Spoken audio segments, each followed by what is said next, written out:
The world had already ended before he arrived.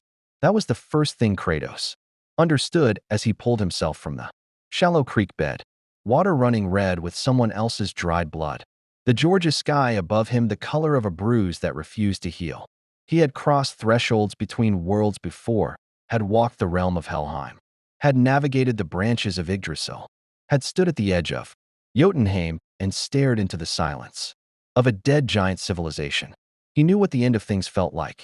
He knew its smell, its texture, the particular way light bent when hope had been absent for so long that the air itself forgot how to carry it. This world smelled like that, but it was different from the ends he had caused, different from Olympus, cracked and burning at his hands, gods screaming from their thrones as the ghost of Sparta climbed the mountain of their arrogance and tore it down stone by stone, different from the Norse apocalypse. Fimbulwinter howling across Midgard, Atreus at his side navigating prophecy and grief in equal measure. Those endings had been loud, operatic, full of divine fury and the crashing of cosmic machinery. This ending was quiet. It was the quiet that disturbed him most.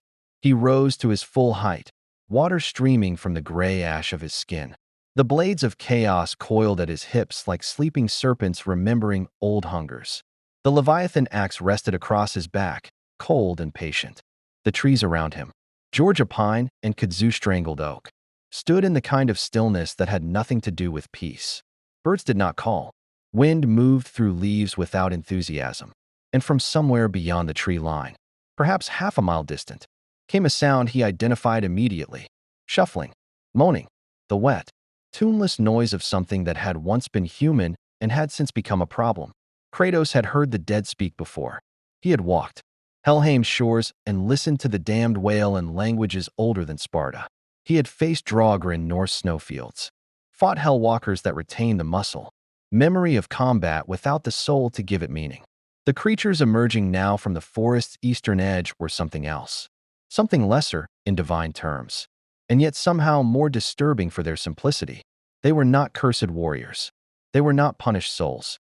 They were people, farmers, he judged by one's overalls, a woman in a nurse's scrubs, a child no older than Atreus had been when they first left home, stripped of everything that had made them worth mourning and left with only appetite. There were 11 of them. He killed them in 40 seconds. No Spartan rage, no divine invocation. He used his hands, and he was efficient about it, because that was what the situation required and because something in him, the father part, the part Atreus had carved into existence, through sheer stubborn love, could not look at the child among them and feel anything clean. He stood among the 11 bodies and looked at his hands for a long moment. Then he looked at the horizon and began walking. He found the first human settlement 3 hours later, and it found him at the same time. The arrow came from his left, fired from a platform built into the V of a pine tree, and it struck the armor plate at his shoulder and shattered. The archer, young, dark-skinned, eyes wide with the specific terror of someone who had just realized their weapon was useless, notched a second arrow with hands that were not quite steady. "Stop," the archer said. The voice was trying to be authoritative. It was doing a reasonable job. Kratos stopped, not because the arrow threatened him, because he recognized the courage it took to stand in a ruined world and still say stop to something you did not understand. "I am not your enemy," Kratos said. His voice was what it always was, a thing carved from granite and old grief, carrying the weight of centuries whether he intended it to or not. The archer did not lower the bow. "Smart. Where did you come from?" "We haven't seen anyone come from that direction in. We've never seen anyone come from that direction. I arrived. The specifics are not your concern. Everything out here is my concern."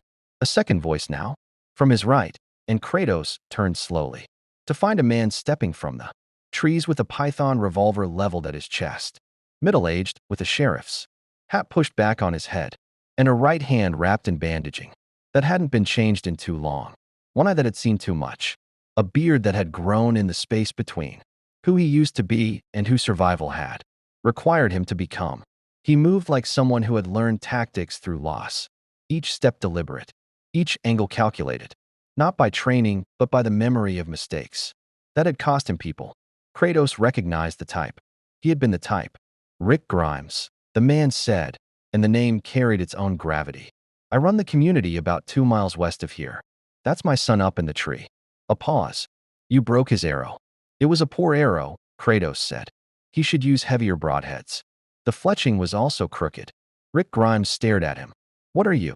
It was, Kratos reflected, a better question than who. Most men asked who. This one asked what, which meant he had already processed the ash-gray skin. The chains burned into his wrists. The scale of him, the blades visible at his hips, and arrived at the correct conclusion that the normal categories did not apply. I am someone passing through, Kratos said. I have no quarrel with you or yours.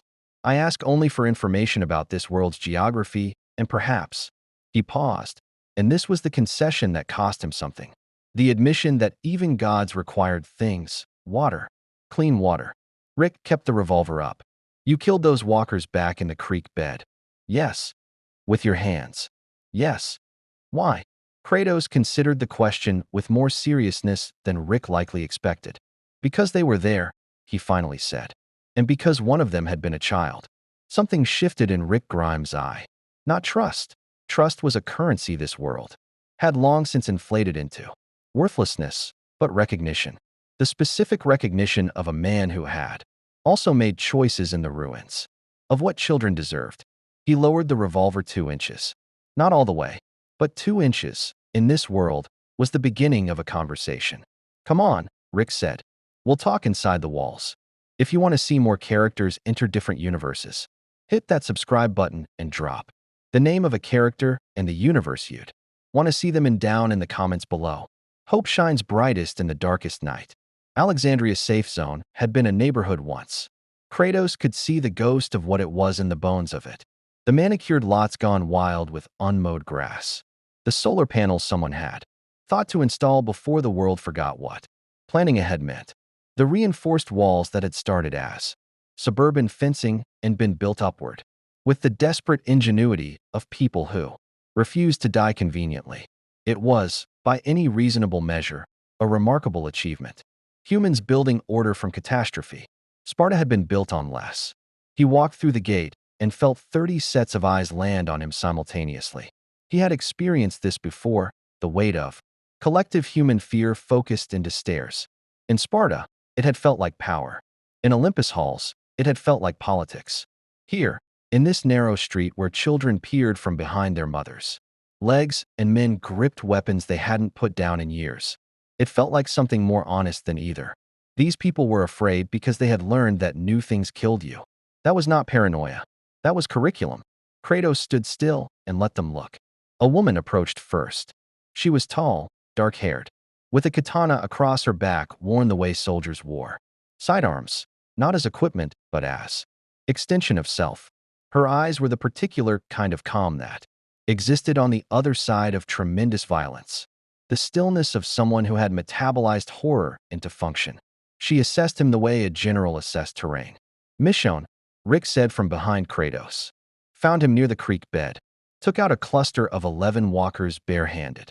Barehanded, she repeated, and the word was not a question but a calibration. His hands, Kratos said, and held them up slowly. Palms forward. Not submission. He did not do submission. But the gesture of a man who understood that context required translation. Our old instruments. They have ended things that deserved ending. I did not come here to threaten your people. Michonne looked at his hands for a long moment. At the chains burned into his wrists. At the blades coiled at his hips. What are those? Weapons. I can see their weapons. What kind? The kind that have killed gods, Kratos said. They will not be necessary here unless you give me reason. The street had gone very quiet. Somewhere behind him a child whispered. Something to her mother, and the mother whispered back, and the whisper contained the word monster. And Kratos did not turn around because he could not argue with the taxonomy. Rick moved past him to address his people with the ease of a man who had learned that leadership in apocalypse meant controlling the temperature of a room before the room controlled you. Everyone go about your day. He's a guest until we know different. A pause that carried weight.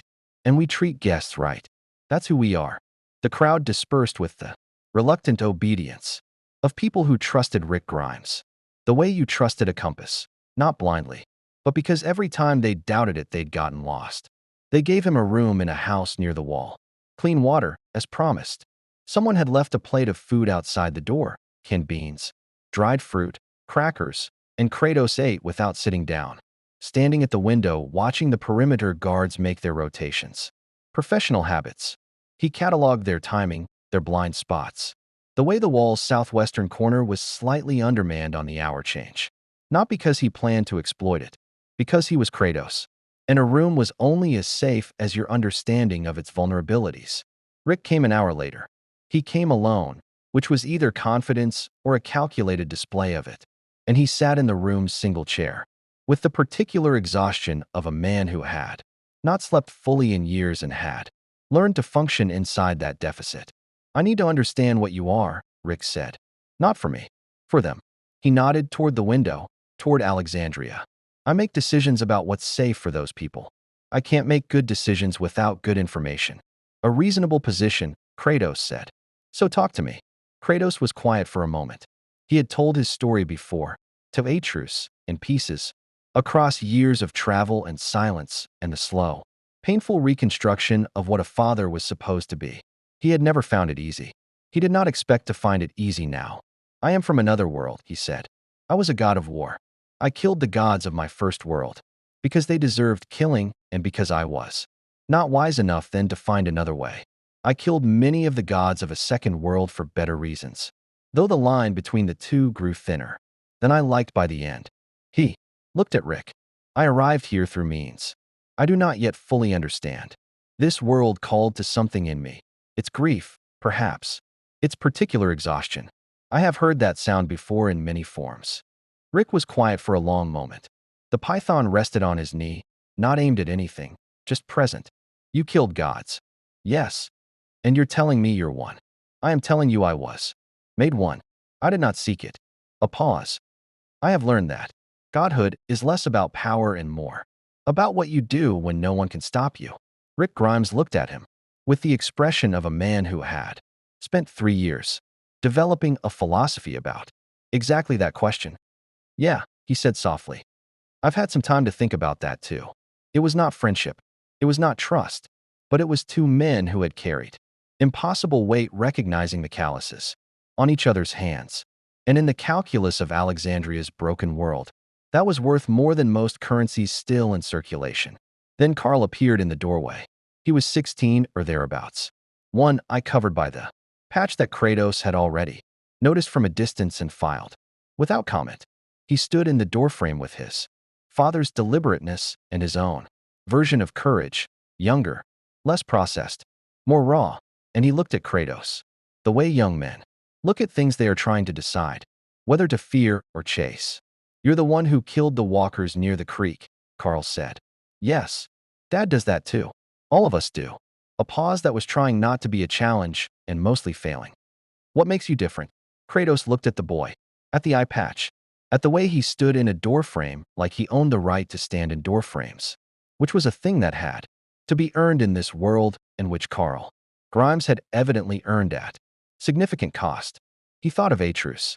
He thought of what it meant to be a boy growing up in the architecture of a father's violence, learning to navigate a world that was shaped by things done before you were old, enough to consent to their consequences. Nothing, Kratos said. We are all just people trying not to become what the world is asking us to become. Karl stared at him for a moment. Then he nodded, the nod of someone filing information away for later, and disappeared back into the hallway. Rick watched the empty doorframe for a moment after his son left. When he looked back at Kratos, something in his expression had changed. Subtle. The way a lock sounds different after the tumbler's shift. You can stay, Rick said. For now, but I need something from you. Name it. Honesty. About what you are. About what you're capable of. Rick leaned forward. Because something tells me the thing's coming for us. The thing's already here. They're going to get worse before they get better. And I need to know if you're an asset or a liability before that happens. Kratos held the man's gaze without blinking. I have never been an asset, he said. I have only ever been a consequence. Rick nodded slowly, as if this was the most honest thing anyone had said to him in months. And perhaps it was. Negan arrived on a Thursday. Kratos had been in Alexandria 6 days when the convoy appeared on the road. 8 vehicles. A mixture of trucks and salvaged SUVs. moving with the particular arrogance of people who had learned that arrogance was a viable survival strategy because no one had yet made them pay its full price. He was on the wall when they came, standing beside a young man named Eugene, who had been explaining the community's bullet manufacturing process with the enthusiasm of someone who had found their singular purpose in catastrophe. And Kratos had listened with half his attention while the other half tracked the convoy's approach, counted heads through the gaps in the tree line, and calculated vectors. 19 men in the vehicles, at least 6 more in the woods flanking the road. Crossbows, rifles, baseball bats. 1 man riding in the lead trucks, bed with a rocket launcher, resting across his knees with the casual ease of a prop rather than a weapon, which meant it was absolutely a weapon and he absolutely knew how to use it. That's them, Eugene said, and his voice dropped the enthusiasm like a coat in a burning building. That's the saviors. How often do they come? Weekly. Sometimes more if they think we're holding out. Eugene adjusted his glasses. They take half of everything. Kratos said nothing. He watched the convoy stop at Alexandria's gate, watched the lead truck's door open, watched the man climb out. He was tall. Not Kratos tall. No one was Kratos tall. But tall enough to carry himself like height was an argument he'd already won. He wore a leather jacket with the comfortable authority of a uniform, and he carried a baseball bat, wrapped in barbed wire with the ease of a man who understood that weapons were as much theater as tool. He had a beard maintained to communicate approachability, which was exactly the kind of carefully constructed contradiction that meant he had thought seriously about power and how it was perceived. Kratos recognized the architecture immediately. He had seen it in warlords, in generals, in gods. The specific construction of a man who had decided that personality was the most efficient weapon available and had sharpened it accordingly. "Rick," the man called out, his voice carrying the practiced warmth of someone who had learned. That warmth was more effective than volume, and volume was still pretty effective. "Rick, buddy, come on out. It's moving day." Rick appeared beside Kratos on the wall.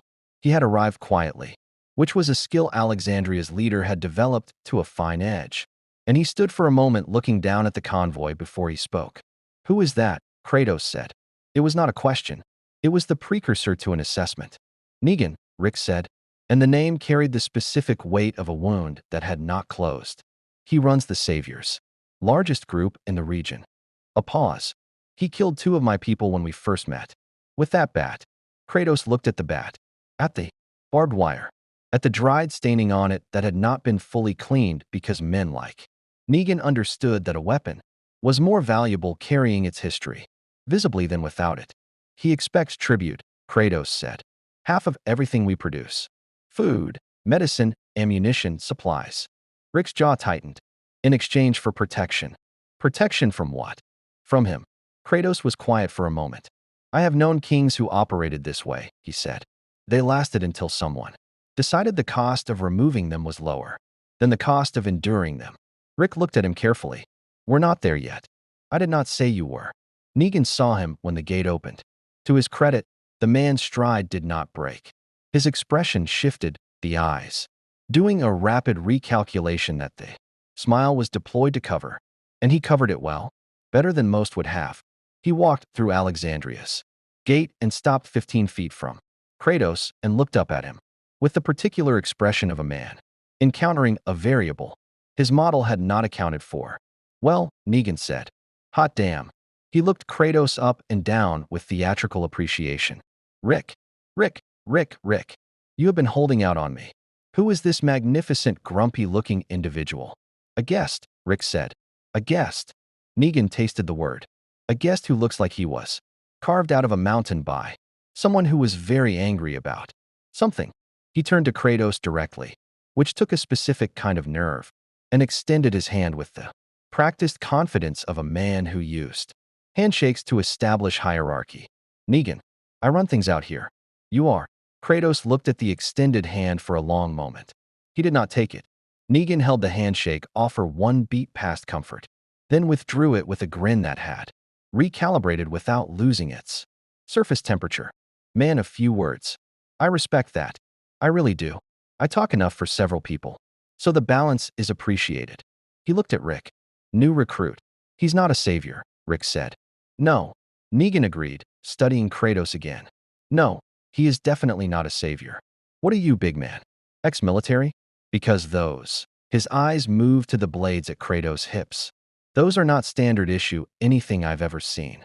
They are not, Kratos said. Where'd you get them?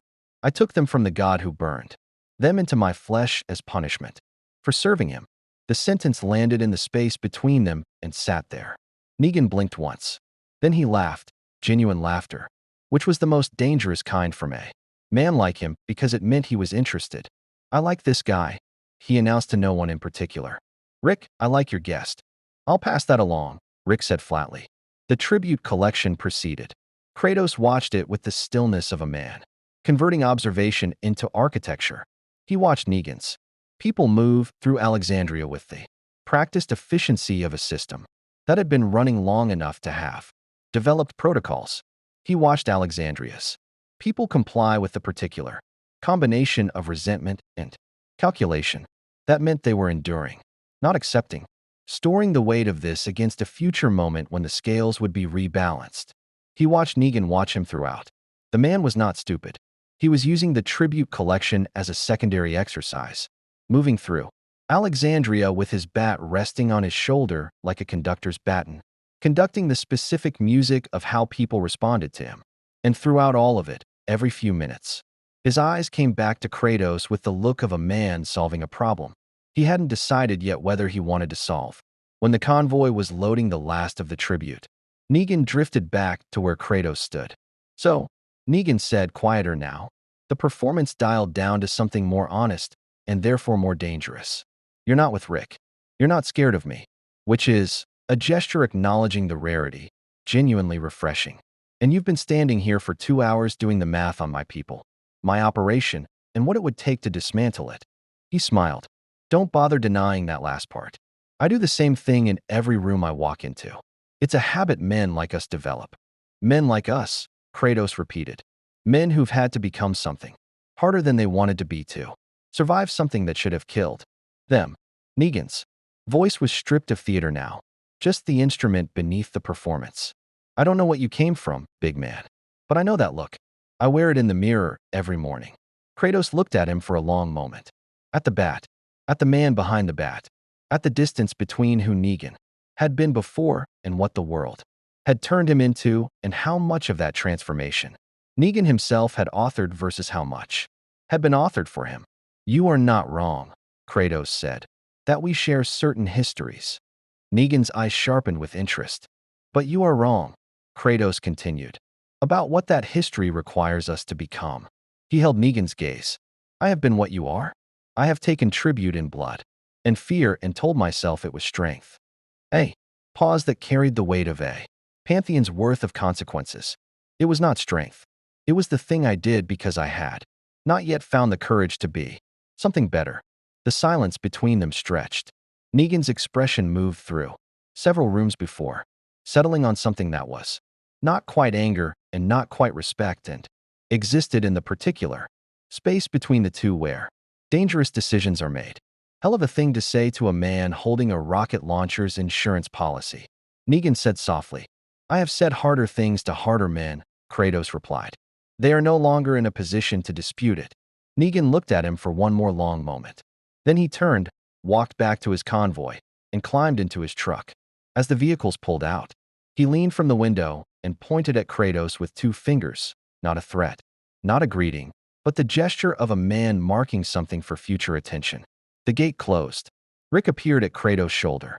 That was either the bravest thing I've ever seen, he said quietly, or the most dangerous. In my experience, Kratos said, watching the dust of the convoy settle on the road. They are usually the same thing. The boy reminded him of Atreus in the wrong ways first. It was the eye patch that did it, not the patch itself, but what it represented. The specific tax that violence levied on children who had the misfortune of growing up inside it. Atreus had carried his own version of that tax. Not a physical wound, but something in the eyes. A knowledge that arrived too early and sat behind everything he said and did like a second language learned before the first had fully developed. Carl Grimes had that same quality. The knowledge. The weight of it worn not as burden, but as architecture, built into how he stood and spoke and moved through a world that had tried repeatedly to kill him and had only partially succeeded. Kratos found him at the perimeter wall 2 days after Negan's visit, alone in the early morning with a rifle across his knees and a paperback book open in his lap that he was not reading. "You should be reading it or put it away," Kratos said. "A distracted sentry is worse than no sentry." Carl looked up without the startled reaction of someone caught off guard, which meant he had heard Kratos coming and chosen not to react, which was either confidence or practice. Probably both. "I've done this shift 300 times, Carl said. I know every sound this section of wall makes. I'd hear a walker from 40 yards before it got close. Walkers are not your primary threat." Carl was quiet for a moment. "No," he agreed. "They're not." Kratos settled beside him on the platform with the careful deliberateness of a large man in a small space, and for a while neither of them spoke. The Georgia morning came up slow and gray, mist lying in the low ground beyond the wall, the distant shuffling of the dead, moving through it like bad dreams looking for a host. "My dad told me what you said," Carl said eventually. "About godhood. About what you do when no one can stop you." "Did he?" "He thinks about that a lot. About what kind of person you become when the rules are gone." Carl turned the unread book over in his hands. "I think about it too." Kratos looked at him. "What conclusions have you reached?" "That the rules were always just people agreeing to pretend they existed." Carl's voice had the specific flatness of someone delivering a truth they'd paid too much for. "Before all this, people followed laws because other people made them follow laws. Now those people are gone and you see what people actually are." A pause. "Some people are better than you thought. Most are about what you expected. Some are so much worse it doesn't make sense. Which are you?" Carl met his gaze with the directness of someone who had been asked that question by themselves many times and had developed a complicated answer. "I don't know yet. I've done things I thought I'd never do. Some of them needed doing. Some of them," he stopped. "Some of them I'm still deciding." Kratos was quiet for a moment. The mist moved in the low ground. A walker somewhere to the northeast made its tuneless sound and was answered by nothing. "I had a son," Kratos said. Carl waited. "He was younger than you when we began traveling together. He did not know what I had done, the full weight of it.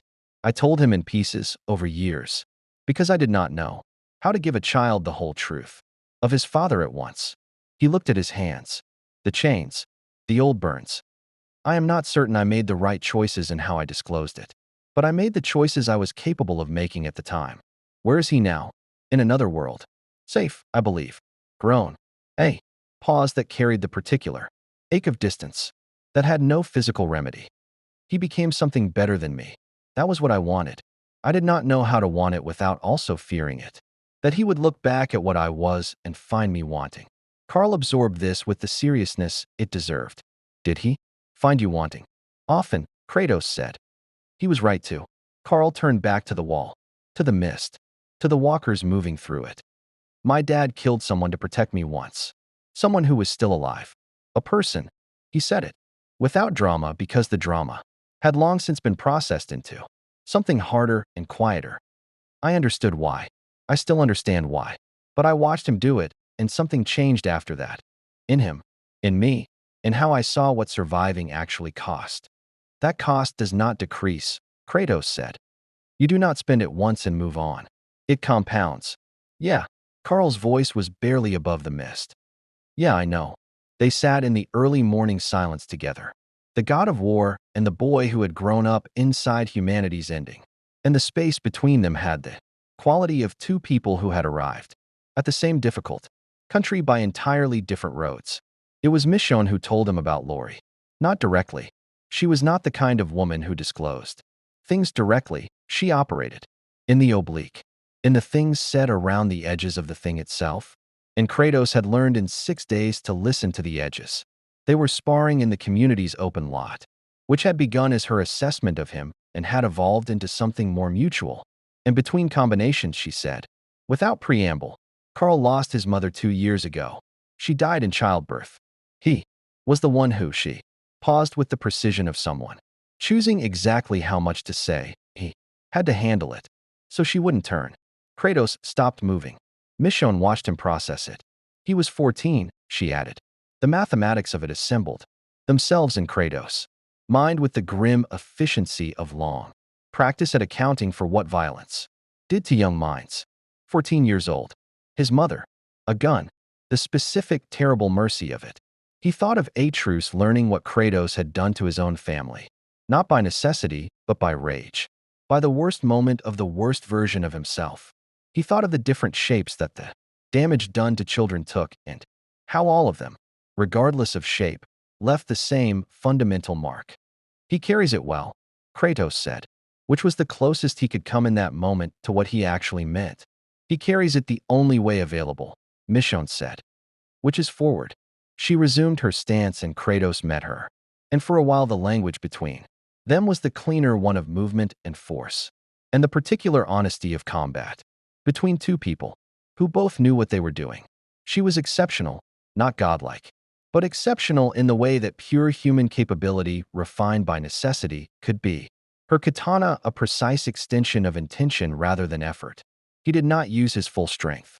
He did not need to, and more than that, he did not want to, because there was something in sparring with someone genuinely skilled that was worth preserving by not ending it immediately.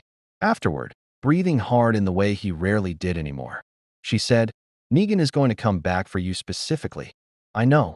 He doesn't leave variables unresolved. It's not his nature. I know that also. Rick wants to handle it his way. She met his eyes. He has a plan. It's a good plan, probably, but it's a plan built around not having you. Now that you're here, it might need to change. Kratos looked at her carefully. You are asking me something. I'm telling you something, Michonne said. What you do with it is your business. He understood. She was not asking him to supersede Rick's judgment. She was not asking him to become Alexandria's weapon, pointed and fired by other people's calculations. She was asking him to be aware, to hold the awareness of what he was capable of against what the situation might require, and to be ready for the moment when restraint and necessity would have to negotiate a compromise. He had been in that negotiation before. He had not always managed it well. The boy, Kratos said as she turned to go. Carl, he should train. Michonne paused. Not with weapons. He is already competent with weapons. With the other thing. With how to carry what he has. Carried without letting it become the only thing he is. Kratos looked toward the wall where they had sat that morning. He is at the age where it calcifies. What you practice. Becoming at his age is what you are for a long time afterward. He should practice being more than his damage. Michonne was quiet for a moment. Are you volunteering? Kratos said nothing, which was, she seemed to understand, its own kind of answer. She left him standing in the empty lot with the Georgia sun climbing toward noon and the distant sound of Alexandria working, hammers, and voices and the small, stubborn machinery of people refusing to stop, and he stood in it and felt the strange, uncomfortable warmth of a place that was trying to be something, despite everything, and thought of Atreus and thought of Sparta and thought about what it meant to be in a world not of your making that needed things from you that you were not certain you deserved to give. The saviors came back on a Tuesday, and they did not come for tribute. Kratos knew it before the convoy was visible, knew it from the speed of the vehicles on the road, the way they pushed, past the deliberate pace of a collection run into something with more urgency and less theater. He was on the wall when the dust appeared on the horizon, and he counted the vehicles before Rick's radio crackled with the lookout report, and the number was wrong. Not 8 this time. 14. And the configuration was different, less trucks loaded for carrying, more trucks loaded for fighting. The specific difference between a landlord visiting tenants and a general visiting a problem. He dropped from the wall before the alarm was called. Rick met him in the street with the expression of a man whose calculations had just been revised. They're not supposed to come until Thursday. They are not coming for supplies, Kratos said. No. Rick's hand rested on the python without drawing it. No, they're not. The gate team was already moving, taking positions, the practice choreography of a community that had drilled for this and hoped never to use the drill. Michonne materialized from somewhere to Rick's left with her katana loose in its sheath and her eyes doing the same mathematics. Kratos had already completed. Eugene had disappeared. in the direction of the armory, with the specific, purposeful scuttle of a man who understood that his contribution to physical confrontations was logistical, rather than direct. Carl appeared at his father's shoulder. Rick looked at him. "I'm staying," Carl said, preempting whatever his father was about to say. And the tone of it was the tone of someone who had earned the right to that sentence through a sequence of events that had cost more than any child should have paid. Rick looked at him for one moment longer than the situation technically allowed.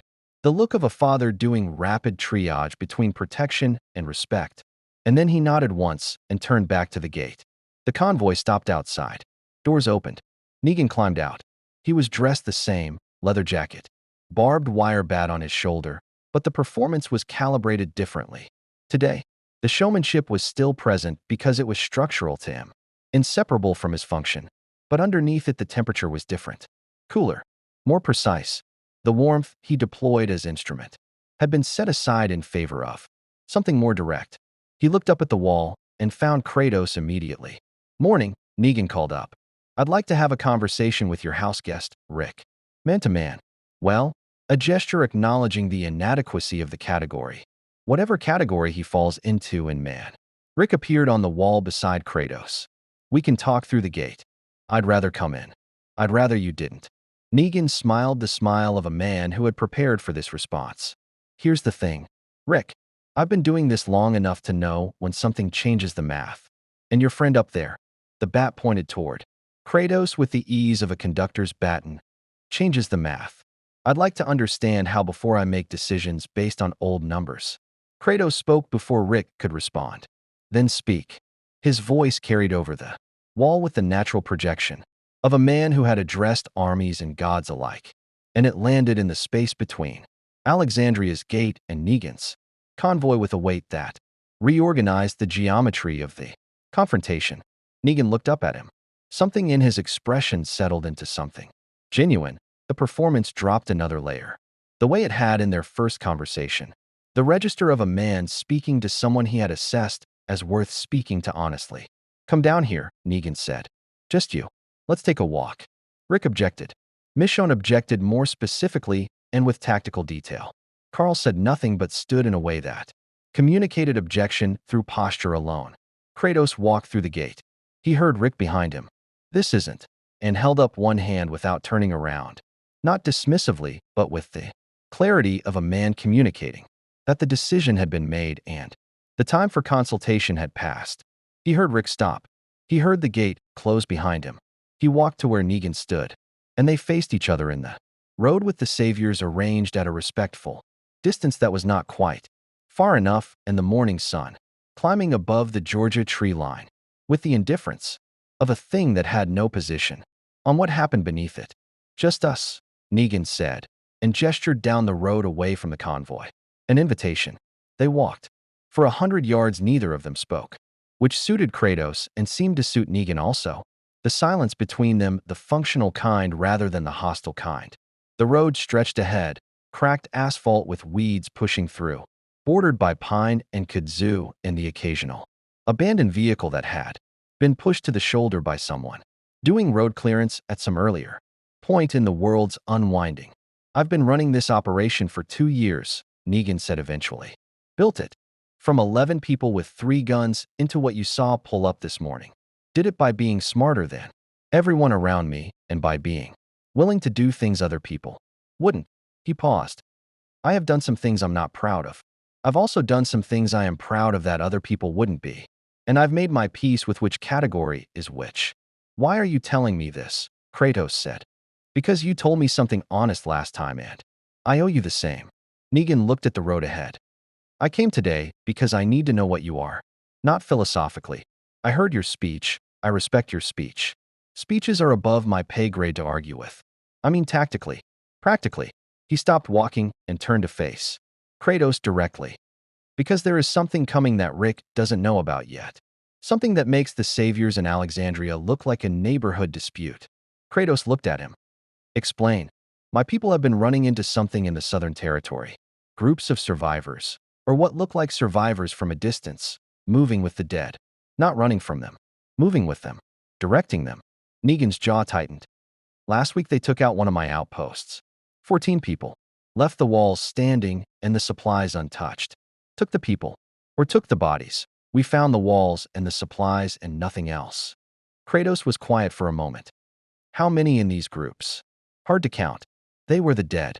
Dress in walker skin so the herds don't separate them out. Negan watched his face for reaction. Yeah, I know. I've seen a lot of things in this world, and that one got to me. He paused. I think they've been watching Alexandria. I think whatever they are, they've been watching for a while. And your arrival changed something in their timeline. Why? Because my scout reported seeing one of them, standing still on the road 3 days after you showed up. Just standing, looking toward Alexandria, from about a mile out. Negan's voice carried the particular quality of a man relaying something he had not fully processed. She said the figure wasn't moving with the herd, wasn't drifting, was standing the way a person stands when they're watching something specific. A pause, and then it was gone. Kratos thought of the Whisperers, though he did not yet have a name for them. He thought of the mechanisms of power available to human beings in a world where conventional power had collapsed, and the specific kind of person who looked at a world full of the walking dead and saw not a threat but a resource. He thought of the corruption of purpose that produced such people and recognized in it a strain he had encountered before in different forms across different mythologies. The architecture was always the same. Power over death. Power through death. The belief that proximity to the end of things conferred dominion over those who feared it. They will come to Alexandria, Kratos said. It was not a question. Probably, Negan agreed. And when they do, Rick's walls and my numbers and whatever standard calculus we've been running is going to be insufficient. He held Kratos' gaze. Which brings me to why I'm really here. You want an alliance. I want to not be blindsided by something I don't understand. Negan's voice was stripped of all its remaining performance now, just the man underneath, which was a more complicated thing than the performance had suggested. And I think you understand things that the rest of us don't. I think whatever you are, wherever you came from, you've seen this kind of thing before in some form. And I think, he stopped, seeming to choose his next words with unusual care. I think you're the only variable in this equation that those things out there in the deadskin suits are actually going to have to think about. The road lay quiet between them. Somewhere in the trees a walker moved through undergrowth. It's shuffling the world's new ambient sound, the background radiation of civilization's end. Kratos looked at the man who had killed 2 of Rick's people with a barbed wire bat and built an empire on fear and tribute and the mathematics of other people's desperation. And he looked past all of that at the thing underneath, which was a man who had also decided that survival justified its methods, without ever quite stopping to fully examine the justification. I will not be your weapon, Kratos said. I'm not asking for a weapon. You are. You are asking in the language of alliance and mutual interest, but the request is the same. Kratos held his gaze. I have been used as a weapon by men who believe their cause sufficient to justify the use. Those men are dead. Their causes died with them or survived without requiring me. Negan absorbed this. So what are you saying? I am saying that I will address what is coming, Kratos said. Because it requires addressing and because the people in that community, he gestured toward Alexandria's walls without looking at them, have not yet finished becoming what they are trying to become, and they deserve the time to finish it. He paused. I am not saying I will do it in service of your empire or Rick's vision or any structure. That requires me to be the instrument of someone else's ambition. Then whose instrument are you? Kratos looked at him for a long moment. Thought of Ares. Thought of Zeus. Thought of every god who had ever pointed him at something and called the pointing justice. I am trying, he said carefully, to be no one's instrument. For the first time in my existence, I am attempting to act from my own judgment rather than another's design. A pause. It is more difficult than it sounds. Negan looked at him for a long moment, and the expression on his face was one Kratos had not expected from him, something thoughtful. And beneath the thought, something almost like recognition. The look of a man hearing a struggle, described that he had never found language for in himself. Yeah, Negan said quietly. It usually is. They walked back to the convoy in silence. and the silence was different from the one they had walked out in, denser, more considered, carrying the weight of two men who had each looked at the others, damaged and found it uncomfortably familiar. He found the first skin 3 miles south of Alexandria on a Wednesday morning, hanging from a pine branch like a declaration. It was a walker's face, carefully removed, meticulously preserved, tied to the branch with a strip of leather, in a way that communicated deliberate craft, rather than accident or madness. Below it, pressed into the soft earth, were footprints. Human footprints moving in a pattern that no survivor moving through walker territory would use. Too slow, too deliberate, spaced with the specific rhythm of someone who had learned to move, like the dead moved and had practiced, until the imitation became instinct. Kratos crouched beside the footprints and studied them for a long time. He had tracked prey across Midgard's frozen expanses, across Olympus' marble corridors, across terrain that shifted under divine will and terrain that shifted under nothing at all. He understood ground the way a reader understood text, not just the surface meaning but the grammar of it, the tense, the intention embedded in the pressure and angle of each impression. These prints told him several things. The person who made them was not large. They moved with exceptional balance, weight distributed in a way that suggested training rather than nature. And they had stopped here, at this branch, with this hanging face, and stood for several minutes before continuing south, not hanging a warning, leaving a message. He took the face down and carried it back to Alexandria. Rick spread it on the table in the community's meeting room and looked at it with the expression of a man adding a new category to a taxonomy he had hoped was complete. Around the table sat Michonne, Daryl Dixon, a lean, quiet man with a crossbow, and the particular self-containment of someone who had learned early that the world offered more pain than protection and had organized himself accordingly. Glenn Rhee, whose eyes carried a specific warmth that had survived everything the world had thrown at it, and Abraham Ford, whose military bearing had been slightly softened by the apocalypse without being fundamentally altered. Carl sat in the corner, present because Rick had stopped, pretending there was information his son should be protected from. Kratos stood at the table's end. The saviors have reported losing an outpost, he said. 14 people.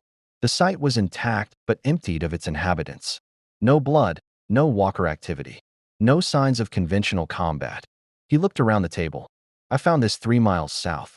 Someone left it deliberately. Someone who moves with the dead and has been observing this community.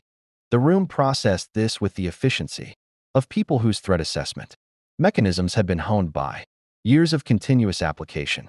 Daryl was the first to speak. I've seen sign like that before. South of the prison, maybe 2 years back. Thought it was a one-off. Survivor losing their mind. He looked at the face on the table. Guess not. How many? Rick asked. Unknown. They masked their numbers within the herds. Individual tracks suggest small advance groups, scouts, with larger concentrations further out. Kratos paused. The herd behavior in this region has shifted. I noticed it 4 days ago. Patterns that should be random are not. Someone is influencing the movement of large walker groups, redirecting them. Glenn leaned forward. Redirecting them where? Toward population centers, Kratos said. Specifically toward the communities in this region, toward the Savior's outposts, and toward here. The silence that followed had texture to it, the specific texture of people absorbing a threat that was qualitatively different from the threats they had already adapted to. Walkers were manageable once you understood their mechanics. Human enemies were manageable once you understood their motivations. This was something that had made itself fluent in both languages and was using that fluency as a weapon. Rick looked at Kratos. You've seen something like this before. Not precisely this, Kratos said, but the principle, using death as instrument of control, wearing mortality as authority. Yes, I have encountered the philosophy before in different forms. It is always the same at its foundation. Someone decided that proximity to the end of things granted them dominion over those who feared it. Someone decided that if you cannot be distinguished from death, you cannot be opposed by the living. Abraham made a sound that was not quite a laugh. So how do you fight something that thinks it's death? You reminded, Kratos said, that death can also die. They came that night. Not to attack, not yet. They came to announce themselves. which was its own kind of attack, the psychological kind that preceded the physical and softened the ground for it. Kratos heard them before the perimeter alarms triggered, heard the change in the ambient sound of the night, the shuffling that had been background, radiation since his arrival shifting in quality, growing denser, more directional, converging from the south and east, with the specific sound of a large herd being guided, rather than drifting. He was on the wall in the time it took most of Alexandria's people to register the alarm, and what he saw in the moonlight beyond. The perimeter stopped him for exactly 1 second before his assessment completed, and he began calculating. The herd was enormous. 300 walkers at minimum, possibly twice that, moving through the fields and tree lines in a convergence that was too coordinated for accident. And within the herd, visible to him, if not to the terrified faces appearing on the wall around him, were the others, the ones who moved differently, a dozen of them at least, wearing their camouflage of dead skin, moving through the mass of walkers with the ease of long practice, positioned at the herd's edges like shepherds, and at the front, standing separate from the herd with the deliberate visibility of a statement, was a figure. She was not tall. She was dressed in walker skins from collar to boot, her face partially obscured, but her posture communicated authority with the precision of someone who had constructed it as instrument. She stood in the moonlight 50 yards from Alexandria's wall, and she looked up at the people on it with the patient, absolute calm of someone who had decided that time was a resource she possessed in greater quantity than her opponents. Her eyes found Kratos. She held his gaze for a long moment across the moonlit distance between them. Then, slowly and deliberately, she smiled. It was the smile of someone who had planned for variables and believed she had planned for all of them, and was now indicating that she found the newest variable interesting rather than threatening. It was, Kratos recognized, the smile of a tactician who had just discovered that the board had changed and had decided that the change was an opportunity. He had seen that smile on gods. He had made that smile stop. He held her gaze without expression and did not move from his position on the wall. And after a long moment, she turned back to the herd with a small gesture, barely a movement of the hand, a conductor's minimum, and the herd began to disperse, bleeding away into the surrounding terrain with the unhurried quality of water finding its level. The figures within it dispersed with it, swallowed back into the dead mass until they were indistinguishable. In 4 minutes, the field was empty. Rick was beside him, Michonne on his other side. The wall had filled with armed people holding their weapons with the white-knuckled grip of those who had been prepared to use them and had not been given the chance, which was in some ways more unsettling than combat. They could have hit us, Rick said. With that many walkers, they could have hit us right now. Yes, Kratos said. So why didn't they? Kratos looked at the empty field, at the place where she had stood, and smiled. Because this was not an attack, he said. This was an introduction. He paused. She was showing me what she has, showing me the scale of it, inviting a response. He turned from the wall. She wants to understand what I am before she commits to a course. That's tactically sophisticated, Michonne said. Yes, too sophisticated for, she paused, choosing her words, for someone who lives in the woods wearing dead people. Sophistication does not require comfort, Kratos said. It requires only intelligence and sufficient motivation. He walked toward the ladder down from the wall. She is intelligent. Her motivation I do not yet fully understand. That is what concerns me. What do we do? Rick asked. Kratos paused at the ladder. He thought about what Rick was asking, not just tactically but in the larger sense. The sense of what posture Alexandria should take toward a threat that was already past the point of being avoided and had arrived at the point of being engaged. He thought about what he had told Negan about not being anyone's instrument. He thought about what he had told Carl about not becoming what the world asked you to become. He thought about Atreus, who had always asked the question. Kratos was least equipped to answer and most needed to hear. We do not go to them, Kratos said. Not yet. We learn first. We understand what they believe. What the philosophy is that makes this way of living feel like power rather than horror. You cannot defeat an idea with force alone. He looked at Rick. I have tried. The idea survives the deaths of everyone who holds it and finds new hosts. A pause. You defeat an idea by understanding it well enough to offer something it cannot counter. Rick looked at him for a long moment. And if they don't give us time for that? Kratos looked back at the empty field, at the darkness beyond, the wall where the dead moved and, within them, the living moved, and the distinction between the two had become a philosophy rather than a biology.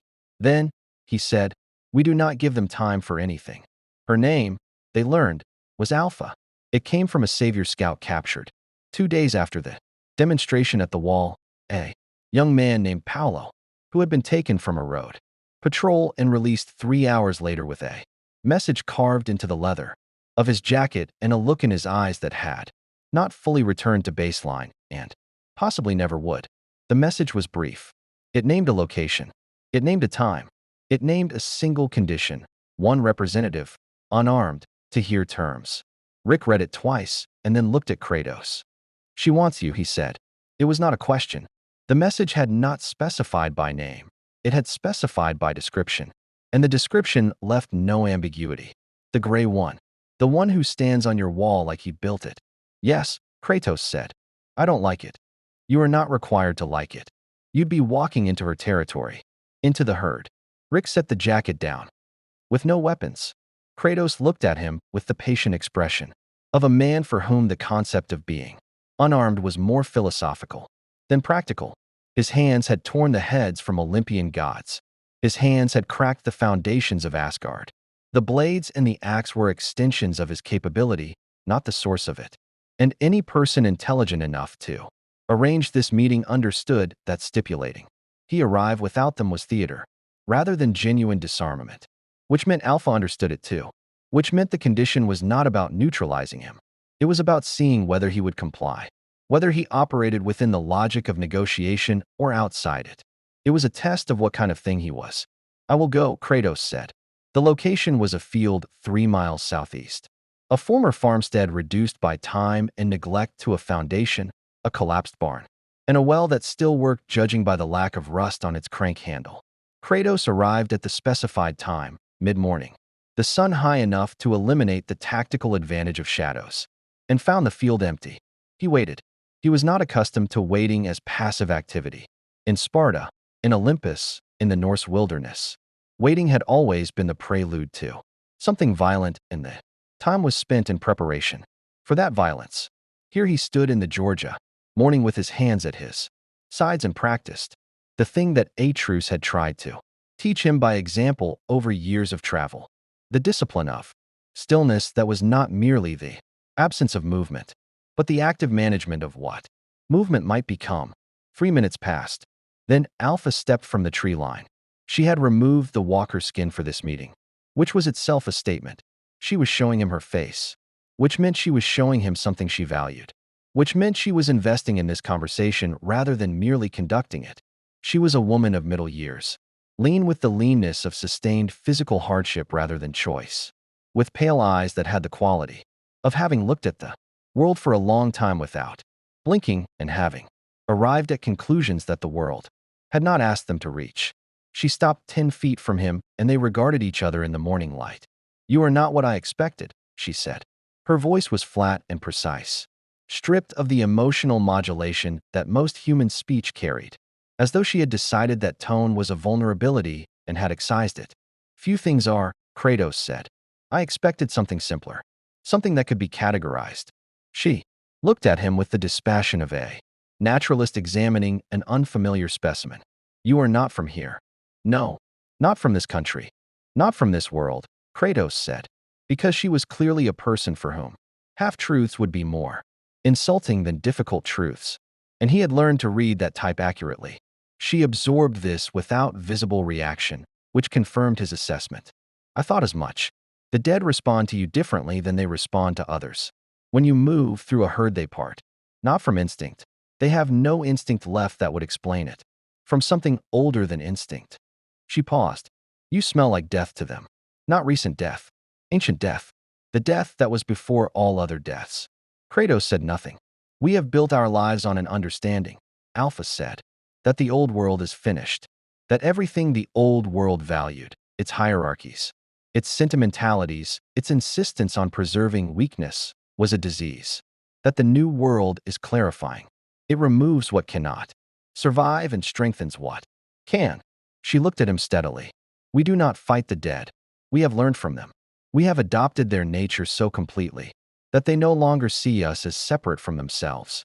We have become the new world's truest citizens. You have become, Kratos said carefully, people who have confused proximity to death with wisdom about life. Her eyes sharpened. Explain. You have looked at a world full of death and decided that death is the truth beneath the surface of things, that everything the living value is pretense, and pretense must be stripped away. He held her gaze. I have met gods who reasoned exactly this way. Gods of destruction who decided that because all things end, the ending is what matters. That the builder is a fool and the destroyer is the philosopher. He paused. They were wrong, and I was the instrument of demonstrating how wrong they were. You killed them, she said. Yes. Because they were wrong about death? Because they used their philosophy about death as permission to destroy things that deserve to live. Kratos said. The philosophy was a tool. The destruction was the goal. The reasoning came after the impulse, not before it. He looked at her, without hostility, but with the absolute clarity of a man who had examined his own capacity for this error in detail. You were doing the same thing. You decided first that the old world's people were weak and deserved to be consumed. The philosophy about nature and strength arrived afterward to justify the decision you had already made. Something moved in Alpha's pale eyes. Not anger. She had stripped anger out of herself with the same thoroughness. She had stripped tone from her voice. Something more complicated. The reaction of a person encountering an argument they had not prepared for and were now processing against a structure they had spent years building. You are very certain, she said. For someone who arrived in this world 2 weeks ago. I am certain, Kratos said, because I have had centuries to examine the same error in myself. He looked at her with the specific honesty of someone offering a genuine thing rather than a tactical one. I spent most of my existence believing that my capacity for destruction was the truest thing about me, that the world's softness was weakness and my hardness was wisdom. I was wrong. I was wrong for a very long time. And the evidence of how wrong I was is written in the deaths of everyone I loved and everyone who loved me. The field was quiet. The Georgia morning pressed down warm and indifferent on both of them. Alpha looked at him for a long time. The processing was visible. Now, she was not as stripped of interior life as she presented, which meant the presentation was its own kind of armor. And armor implied something underneath worth protecting. You think you can offer my people something better, she said. I think your people are human beings who found a philosophy that made their suffering make sense, Kratos said. I think any philosophy that makes suffering make sense by making more suffering is a disease. Wearing the clothes of wisdom. He paused. I am not offering your people anything. I am telling you what I see. What you do with it is your decision. And if I decide the herd comes for Alexandria, then I will stop the herd, Kratos said. Not with heat, with the flatness of simple fact. And I will do it in a way that demonstrates conclusively that death is not your ally. It is merely a tool you have borrowed and mistaken for identity. Alpha was very still. Then she said something he did not expect. My daughter is in Alexandria. The field reconfigured itself around those 5 words. Kratos held her gaze and did not let his expression change. But the intelligence behind his eyes was rapidly restructuring the architecture of this conversation, relocating its foundations, rereading everything she had said and done in this new context. She is a prisoner, Alpha continued, and the word prisoner was delivered with the flatness of something that had been rendered into neutral language through enormous disciplinary effort. She went there voluntarily. Weeks ago, before you arrived. A pause. She has not come back. And you want her back. I want to know she is alive. Something moved beneath the flat surface of her voice. Just once. Just briefly. The thing she had been suppressing since she walked out of the tree line. The new world does not permit sentiment. I know this. I have built my life and my people's lives on this knowledge. She looked at him with her pale eyes carrying, for just a moment, the full, unprocessed weight of a mother who had made a philosophy out of her pain and was standing in a field confronting evidence that the philosophy had not fully taken. But she is my daughter. Kratos looked at her for a long time. He thought of Calliope. He thought of the daughter he had lost before Atreus. He thought of the specific architecture of grief that a parent built when a child was gone, and how that architecture became the structure everything else was built on top of, and how you could spend lifetimes constructing philosophy and purpose and identity on that foundation, and still, in certain lights, in certain moments, see through all of it to the original wound beneath. Her name, he said quietly. Lydia, Alpha said, and the name in her mouth sounded like something she had not allowed herself to say aloud in a very long time. I will find out if she is in Alexandria, Kratos said. I will find out if she is safe. He held her gaze. In exchange, you will pull your herd back from this region. Not permanently. I am not negotiating a permanent peace. I do not have the authority for that, and you would not believe it if I claimed to. But long enough for both sides to understand what they are actually fighting about before they commit to fighting it. Alpha looked at him for a long moment, the pale eyes doing their assessment, their calculation, running the numbers of trust and risk, and the specific vulnerability of wanting something badly enough that it compromised the architecture of not wanting anything. 10 days, she said. 10 days, Kratos agreed. She turned and walked back toward the tree line. At the edge of it, she stopped without turning around. You smell like ancient death, she said again, quietly. But you also smell like something else. Something I have not encountered before in this world. A pause. It smells like someone who decided to survive their own worst. Nature. She was quiet for a moment. I did not think that was possible.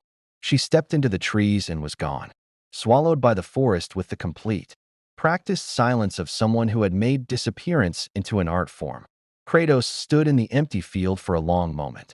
Then he turned and began walking back toward Alexandria, carrying with him the name Lydia and the image of pale eyes briefly stripped of philosophy and the old, heavy knowledge that the most dangerous people were never the ones who had stopped feeling. They were always the ones who had felt too much and had built entire worlds to avoid feeling it again. He had built such a world once. He knew exactly how it ended. Her name was Alpha. Daryl found this out 3 days later, through a network of survivor contacts that spread through the region like scar tissue, not organized, not centralized, just the accumulated intelligence of desperate people sharing what they knew because information was the currency that kept you breathing. A community 40 miles east had encountered the Whisperers 6 months prior, had negotiated with them, or attempted to, had sent 3 representatives to a meeting and received 2 of them back. The third delivered, subsequently in a form that made negotiation permanently inadvisable. The community's surviving leader, a woman named Paula who communicated through a CB radio with the static-laced terseness of someone who had learned to compress everything non-essential out of language, described Alpha in terms that were consistent across every account Daryl assembled. Calm, absolute, possessed of a philosophy about the nature of humanity and civilization that was not madness, was, in fact, internally coherent in a way that made it more dangerous than madness, but that had arrived at conclusions most people's sanity prevented them from reaching. The dead were the world's true state, Alpha believed. Civilization had been the aberration. The walls, the communities, the desperate reconstruction of the social contract in Alexandria and the Savior's compound and every other outpost of organized survival. These were not achievements. They were delusions, monuments to the refusal to accept what humanity had revealed itself to be when stripped of its pretensions. Kratos listened to Daryl's report in Rick's house and said nothing for a long time afterward. You recognize something in it, Michonne said. She had developed a facility for reading his silences, which he found simultaneously useful and mildly disconcerting. I recognize the wound it comes from, Kratos said. Not the philosophy, the wound. He looked at the CB radio on the table, at the map Daryl had marked with known Whisperer sightings, at the geometry of threat assembling itself around Alexandria's small defended perimeter. Someone looked at what civilization produced, its wars, its hierarchies, its capacity for organized cruelty, and decided the honest response was to stop pretending it had value, to strip away the pretense and exist in the truth of what remained. That's insane, Abraham said. It is a response to real things, Kratos said. The conclusions are wrong. The observations that produce them are not entirely wrong. He paused. The most dangerous philosophies are always the ones that begin with something true. Rick had been quiet throughout, standing at the window, with his arms crossed and his weight shifted to one side in the posture he adopted when he was processing, rather than performing leadership. He turned now. Can we talk to her? You can talk to anyone, Kratos said. Whether talking accomplishes anything is a separate question. I want to try. Before anything else, I want to try. Kratos looked at him. At the particular quality of Rick Grimes' conviction, not naive, not uninformed by the costs he had already paid, but persistent in the way that certain things are persistent, not because they are easy, but because the person holding them has decided they are definitional. Rick Grimes believed in the possibility of coexistence, the way other men believed in gravity, not because the evidence was uniformly supportive, but because the alternative, what you became if you stopped believing it, was something he had looked at directly and refused. It was, Kratos thought, either the most admirable thing about him or the most dangerous, and the distinction might depend entirely on circumstances that had not yet fully revealed themselves. Then we prepare for both outcomes simultaneously, Kratos said. You talk. I learn. He went south alone the following morning, not to confront, not to negotiate, to observe, which was the first discipline of any campaign and the one most frequently abandoned in favor of the more emotionally satisfying activities of confrontation and combat. He moved through the Georgia terrain with the stillness of a man who had hunted gods across divine landscapes and had learned that patience was not the absence of action, but its most disciplined form. He did not disguise himself. He had no walker skins and would not have used them if he had, because the philosophy they represented was one he refused to wear even tactically. He simply moved as he had always moved, like something the world needed to account for rather than something the world could overlook. He found the outer edge of their territory 2 miles south of where the herd had appeared, found it not by sight but by the specific quality of the silence, the absence of the casual survivor sounds that accompanied human habitation, replaced by something more deliberate, a curated quiet that was itself a kind of surveillance. He moved through it for an hour, reading the signs of habitation that the whisperers left, minimal, carefully managed, designed to be indistinguishable from the natural chaos of the post-civilization landscape. They were disciplined, more disciplined than any survivor group he had yet encountered in this world, including the saviors, whose discipline was the discipline of hierarchy and enforcement rather than the internalized discipline of true believers. He found their camp by following the walkers. The herd that drifted through the southern fields was their herd, managed, directed, a living perimeter. That was also a weapon and also a theology all at once. And by watching the subtle differentials in its movement, he could identify the invisible hands that guided it. He settled into observation, position on a ridge above a shallow valley, and watched for 2 hours as the camp below went about the business of existence in the way Alpha had determined existence should be conducted. It was not what he had expected. He had expected, based on the walker skins, the psychological operations, the delivered bodies, and the philosophical framework Daryl had described, something that looked like collapse, savagery performing itself as principle. What he saw instead was a community, functioning, ordered, with the particular economy of motion that came from established routines and clear hierarchy. Children moved through the camp with the subdued wariness of children raised inside a strict doctrine rather than the free-range chaos of Alexandria's younger residents. But they moved. They were alive. They were fed and sheltered, and they had faces, actual faces, uncovered and human in the moments when the masks were set aside. Alpha moved through the camp the way a gravitational body moves through space. Everything else adjusted its orbit around her presence without appearing to do so. She was smaller than he had estimated from the wall. The authority was not physical. It was the authority of someone who had convinced everyone around her, and perhaps herself, that she had found the truth of things and was no longer subject to the ordinary fears that governed the unenlightened. She stopped in the middle of the camp and looked directly at the ridge where he was positioned. The distance was too great for normal human vision to resolve his presence. He was motionless, positioned with the care of long practice. She should not have been able to see him. She looked at the ridge for 10 seconds. Then she tilted her head slightly to one side, the gesture of someone receiving information, rather than processing doubt, and turned away, resuming her movement through the camp without urgency or alarm. She knew he was there. She had known he was coming. Kratos descended the ridge as the sun began its afternoon decline and walked back north through the changed Georgia landscape, and he thought about what he had seen and what it meant. He thought about the children in the camp wearing expressions that had been narrowed by doctrine into something functional but diminished. He thought about the herd moving at invisible direction through the fields. He thought about Alpha standing at the far edge of human psychology, not broken, not mad, but bent in a direction that had taken everything recognizable about civilization and inverted it into something that served her specific conclusions about reality. He thought about what it cost to live that way, what you had to have lost or believed you had lost, to arrive at those conclusions and find them liberating rather than horrifying. He thought about a world of Greek gods who had looked down at humanity and decided its smallness justified their dominion. And he thought about what he had done about that. And he thought about the cost of the doing. And he thought about whether the cost had been worth it and whether worth it was even a coherent category when the accounting involved entire pantheons. He thought about Carl Grimes at 14 doing the only mercy available to him in the worst moment of his life. He thought about Rick Grimes, believing in coexistence with the stubbornness of someone who had decided that the belief itself was worth protecting regardless of the evidence.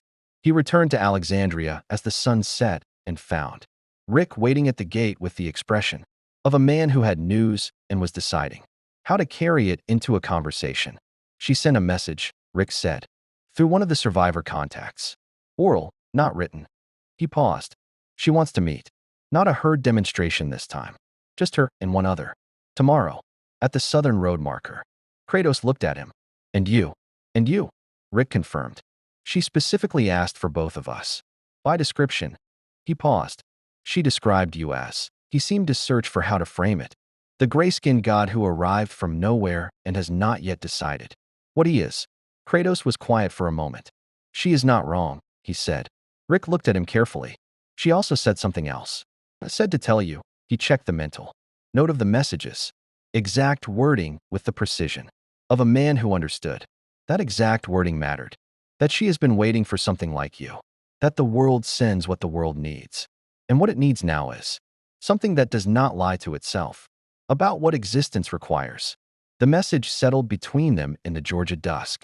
Kratos turned it over in his mind with the careful attention of someone who recognized a hook inside an invitation and was not yet certain whether the recognition changed the calculus of accepting it.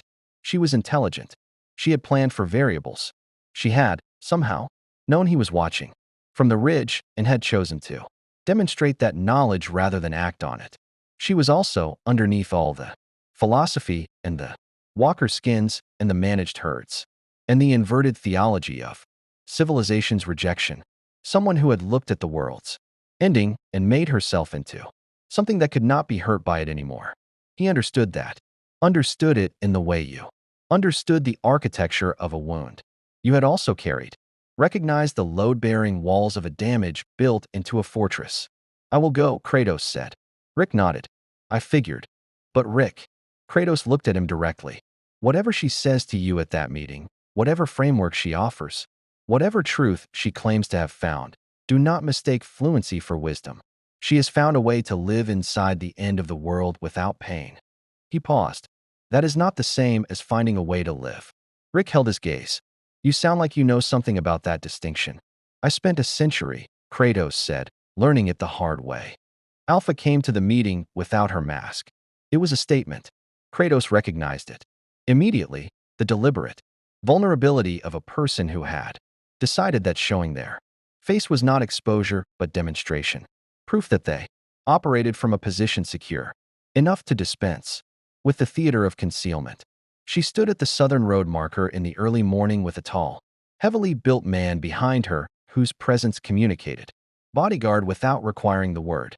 and she looked at Rick and Kratos approaching down the cracked asphalt with the patient attention of someone who had already run the meeting in her mind several times and was now watching the reality conform to or deviate from her model. She was older than Kratos had estimated from the ridge. Her face carried the specific weathering of someone who had spent years outside the protection of walls, not as hardship but as choice. And the weathering had not diminished her but concentrated her. The way heat concentrates metal, burning away everything that was not structurally essential. Her eyes were the gray of overcast Georgia sky, and they moved between Rick and Kratos with the economy of a woman who had trained herself out of wasted attention. They settled on Kratos and stayed there. "You are larger in person," she said. Her voice was even, without the theatrical quality he had expected. Stripped of performance the way her face was stripped of its mask. "I watched you on the ridge for an hour before you found us. You move like something that does not need to be afraid of what it might find." "I have not needed to be afraid of terrain for a long time," Kratos said. "No." She tilted her head slightly. "You are afraid of other things, though. I can see it. Not the kind of fear that makes you careful, the kind that makes you restrained." Her gaze was clinical in the way of someone who had learned to read people as data. "You are capable of far more than you are doing. You are holding something back. Most things worth respecting exercise restraint," Rick said. Alpha's eyes moved to him with the mild patience of someone addressing a secondary concern.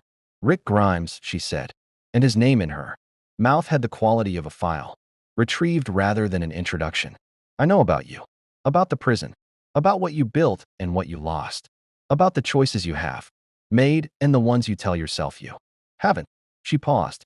"You are a good man trying to solve an impossible problem with insufficient tools."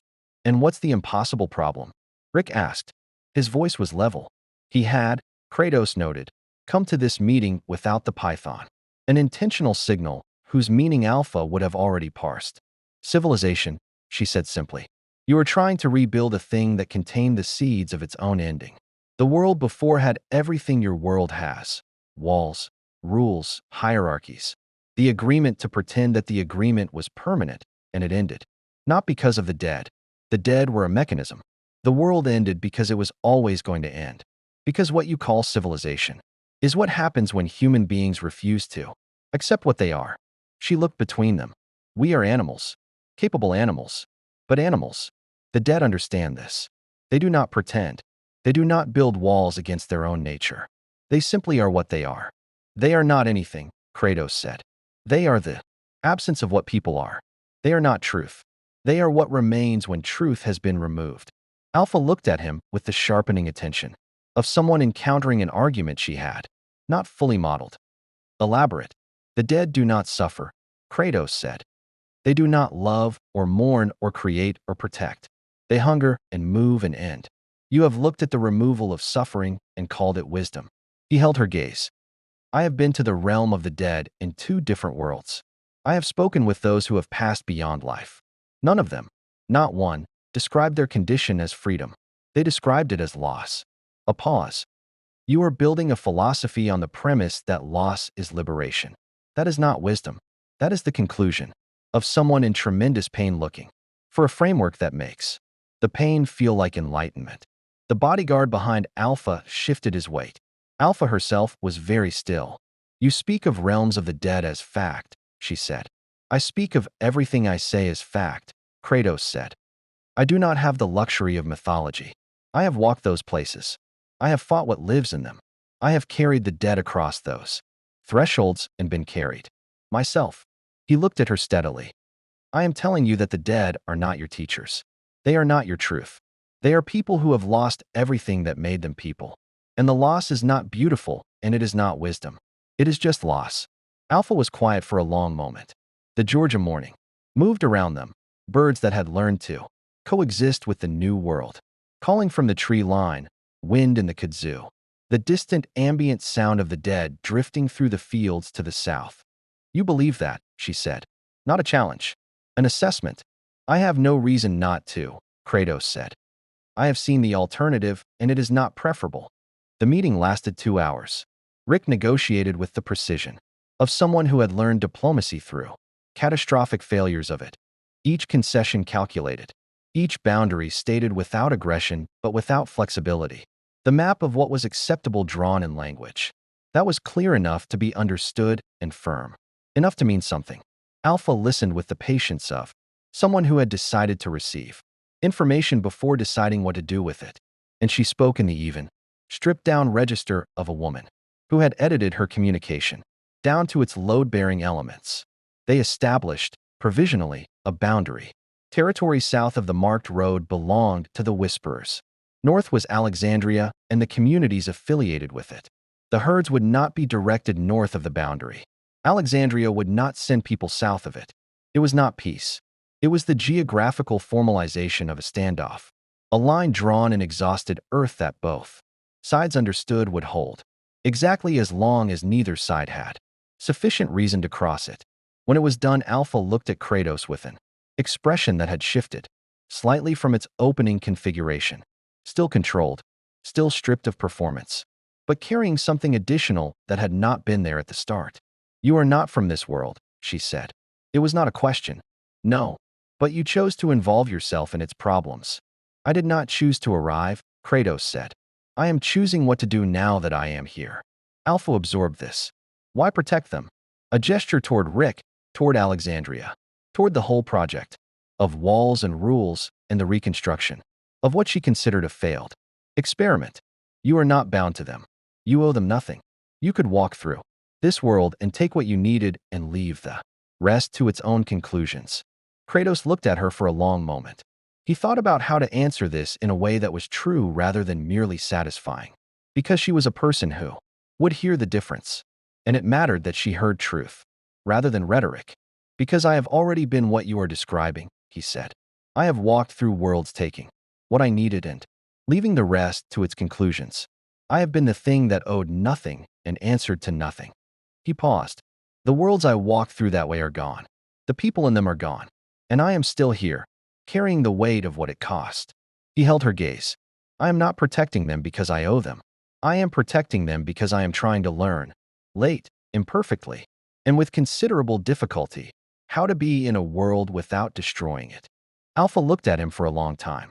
"That is either the most honest thing anyone has said to me in years," she said quietly, "or the most sophisticated manipulation I have encountered." "It is the first thing," Kratos said. "I am not sophisticated enough for the second." Something moved across Alpha's face.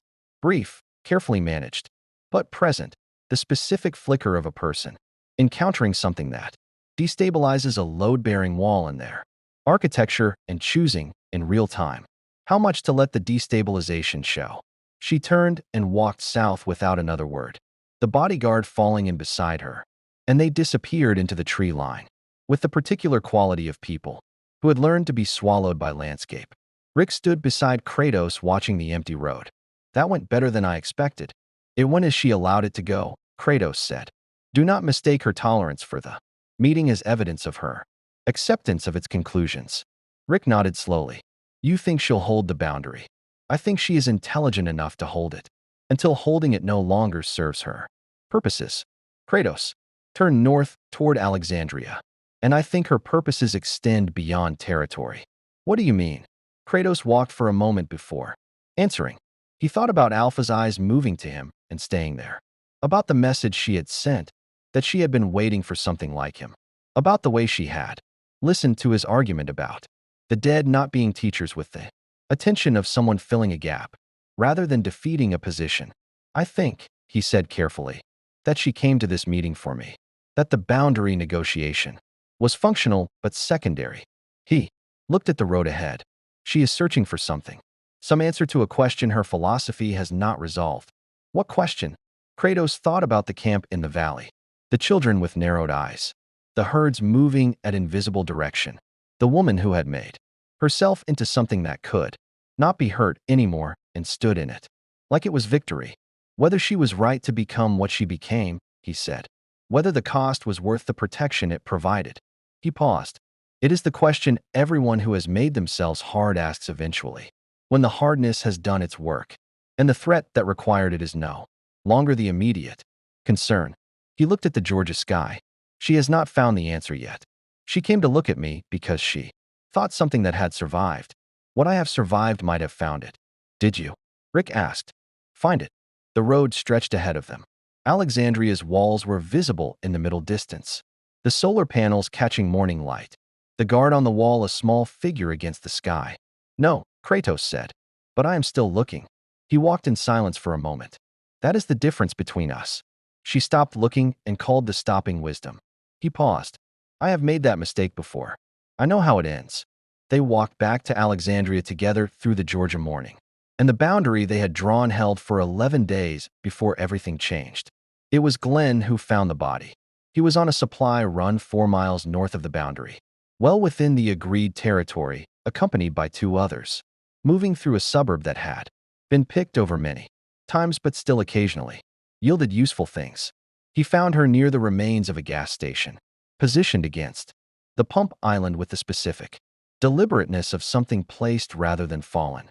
A woman from a savior's outpost that Negan's people had reported missing 3 days prior. She had been killed cleanly, efficiently, in a manner that suggested neither walker nor panic survivor, but something practiced and purposeful. Around her neck, on a strip of leather identical to the one that had held the face on the pine branch, was a single word burned into the hide in careful letters.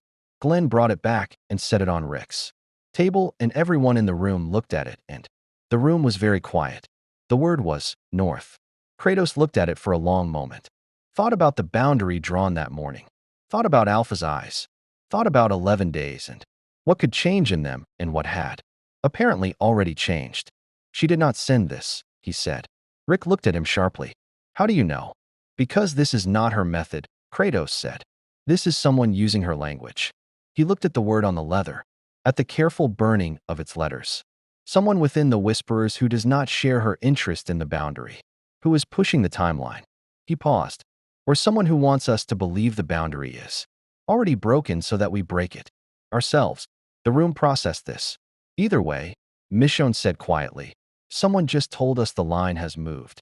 Kratos straightened and looked around the table, at Rick's jaw setting into the configuration it adopted when he was committing to something, at Michonne's hand resting on her katana's handle without gripping it yet, at Daryl's eyes already calculating routes and angles, at Glenn whose warmth had not left his face even now, even here, which was either the most human thing Kratos had seen in this world or the most heartbreaking.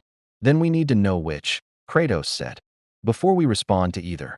He looked at the leather strip, with its single burned word, and thought about Alpha, standing at the road marker without her mask and the flicker of something destabilized, moving across her face. And he thought about what it meant that someone in her community had either defied her or been used to make it appear that way. And he thought about the specific fragility of absolute philosophies when their human architects began to crack. He thought about the rage he kept coiled in his chest like the blades coiled at his hips. Patient, present, waiting for the moment when patience was no longer the appropriate instrument and something older and less restrained was required. He thought about how close that moment was becoming. The herd came at dawn on a Friday, and it was not a demonstration. Kratos knew the difference from the first sound of it, the way the shuffling massed and moved with the directed urgency of something that had been aimed, rather than guided. The acoustic signature of a weapon discharged rather than a weapon displayed. He was already moving before Alexandria's alarms triggered. Already at the wall before the first runner reached Rick's house. Already reading the geometry of the assault before the full scope of it resolved out of the gray pre-dawn light. They came from 3 directions simultaneously. South, east, and northeast. 3 separate herds, each substantial, each moving with the invisible coordination of the Whisperers working there, channels within them, hundreds of walkers converging on Alexandria's walls with the patient, implacable momentum of something that had been accumulating at a distance for days and had now been released. And within each herd, the figures, more than he had seen before, a dozen in the south alone, moving with the confidence of people executing a plan they had rehearsed. But it was the northeast herd that Kratos watched most carefully, because within it, moving at its leading edge with the authority of someone who had decided that this moment required her personal presence, was Alpha. She had put her mask back on. Rick's voice on the radio was controlled. with the specific control of someone, exerting it deliberately. The performance of calm, that leadership, required when calm, was not available organically. He was assigning sectors, pulling people to walls, directing the Bat family, equivalents of Alexandria's small armed community to positions that maximized coverage of the three-directional threat. It was good tactical thinking deployed at the speed of practiced crisis response, and it would be insufficient. Kratos looked at the numbers and the geometry, and he knew it would be insufficient. He dropped from the wall, not away from the threat, into it, through the gate that Daryl was shouting at him, not to open before Kratos opened it, and walked through with the blades of chaos unchained from his hips and the Leviathan axe in his left hand and the Spartan rage coiled in his chest where he had been, keeping it contained for 9 days because 9 days ago containment had been the appropriate choice. It was not the appropriate choice anymore. He walked into the southern herd, and the blades spoke. The blades of chaos were not weapons in the conventional sense that the Walking Dead's world understood weapons. They were divine instruments forged in Olympian fire, extensions of godly will, and they moved through the mass of walkers with the efficiency of something that had been designed to kill things considerably more durable than the Walking Dead. The chains sang in the morning air. The blades carved arcs through the herd's leading edge with the geometric precision of a man who had been doing this for centuries and had optimized it past the point where optimization required thought. He was not angry yet. Anger would come. He could feel it building in the specific way it always built. Not the hot, immediate fury of a man surprised or wounded, but the slow geological pressure of a man who had been patient for as long as patience served and was now converting that patience into something with harder edges. The rage was old, older than this world, older than the Norse pantheon, older than Atreus, forged in the fires of what Ares had made him and never fully unmade by anything that came after. It was the thing he kept on the shortest leash of everything he carried. He kept it leashed now. He did not need it yet. The southern herd thinned. The whisperers within it fell back, not retreating in the sense of acknowledging defeat, but repositioning, which was the behavior of people executing a contingency. The southern pressure reduced. Kratos moved east. He could hear the wall behind him, Alexandria's people firing from the parapet, the specific acoustic signature of careful, aimed fire from people conserving ammunition because ammunition was finite and the walkers were not. He could hear Rick's voice directing, adjusting, the radio crackling, with reports from the northeast sector, where the third herd was pressing hardest, where Alpha was. He moved through the eastern herd with the axe now, the blades recalled, using the cold northern weapon, because the eastern herd was denser and the axes, weight and reach served the geometry better than the blade's speed. He moved through it like weather moves through terrain, not fighting the mass, but redirecting it, breaking the herd's cohesion at its key points, targeting the whisperers within it with the precision of a man who could distinguish a person trying not to move like a person from the people who genuinely could not. The whisperers in the eastern herd broke. It was the speed of him, he understood. They had planned for the walls. They had planned for the firearms.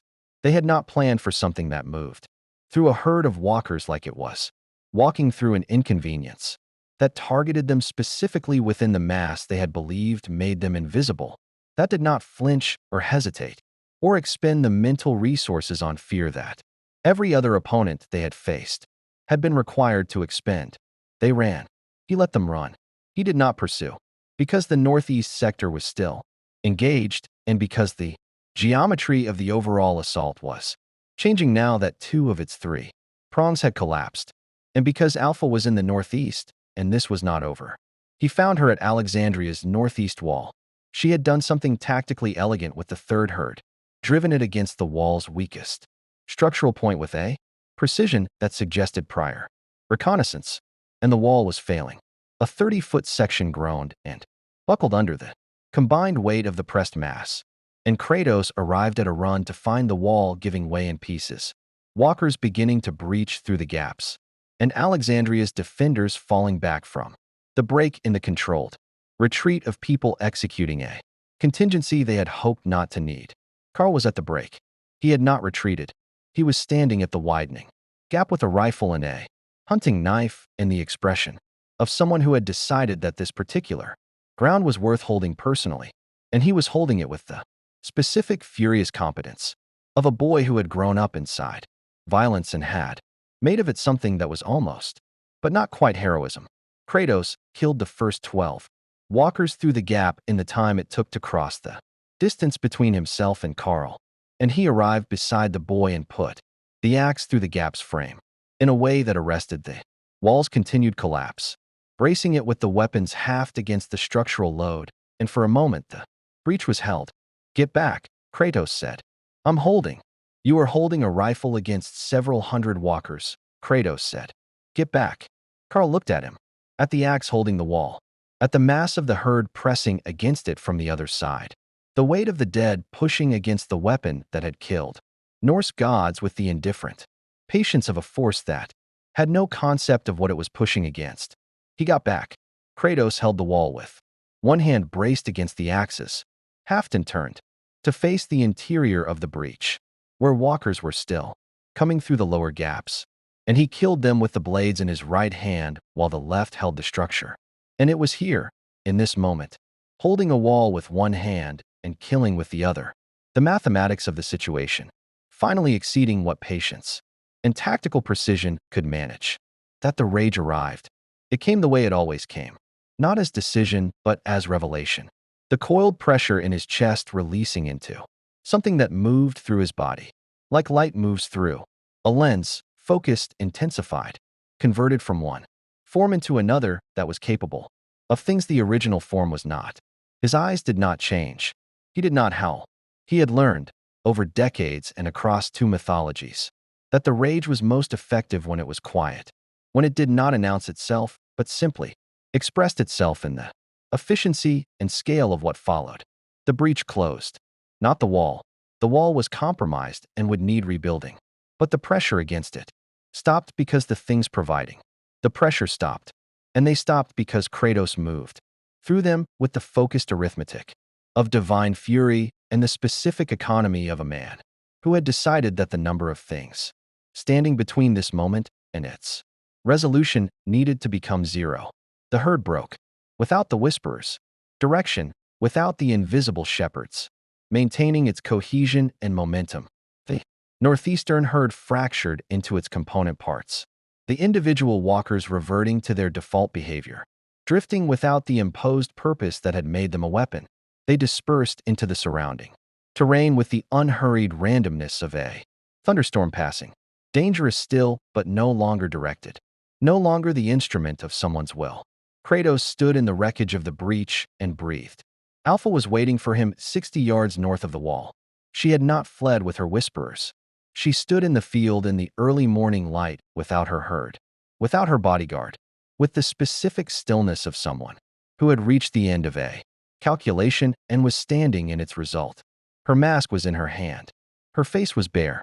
She looked at the destruction he had wrought through her assault, the broken herd, the dispersed whisperers, the wall that was compromised but standing, the community inside it that was damaged but alive, and her expression was the expression of a philosopher whose experiment has returned data incompatible with the hypothesis. He walked to her. "You knew this would not be sufficient," he said. "I needed to know the true scale of what you are," she said. Her voice was even. The evenness cost her something. He could hear the cost at the edges of it. "The meeting told me what you thought. I needed to see what you did. And now you have seen it." "Yes." She looked at him with the gray eyes that had been reading people as data for years and were now reading something that fell outside their established categories. "You held the wall with one hand." "Yes." "While killing with the other." "Yes." Alpha was quiet for a moment. Around them, the Georgia morning was reasserting itself. Birds returning to the tree line, wind moving through grass that had been pressed flat by the passage of the herd and was now slowly returning to vertical. "I have built everything. I have on the premise that the old world's gods were fictions, that there was nothing above humanity in the hierarchy of what exists, that the dead were the truth of nature and the living were its delusion." She paused. "You complicate that premise." "Good," Kratos said. Her jaw tightened. "It is not good. It is destabilizing. Destabilization costs lives." It costs the cohesion of everything I have.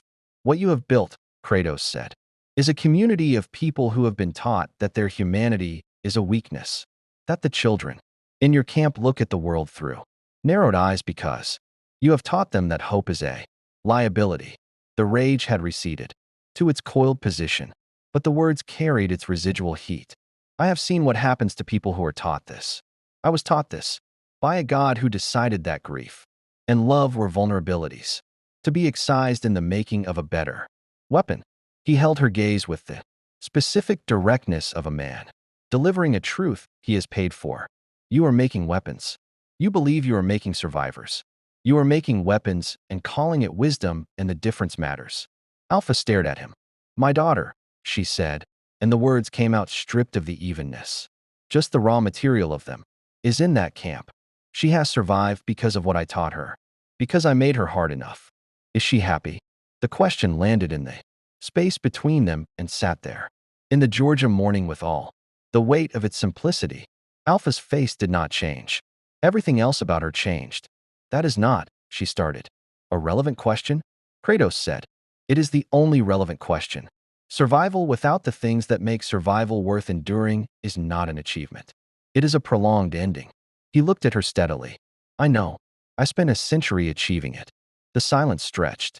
Behind him, he could hear Alexandria working, voices calling. The sounds of breach repair beginning.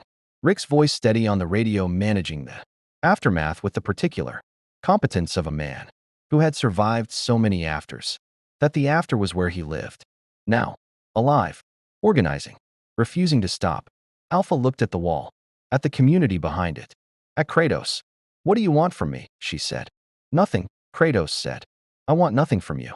I am telling you what I see because you are intelligent enough to hear it, and because the alternative, continuing what you are doing, ends in a way that helps no one, including your daughter. He paused. I am not your enemy. I am not your ally.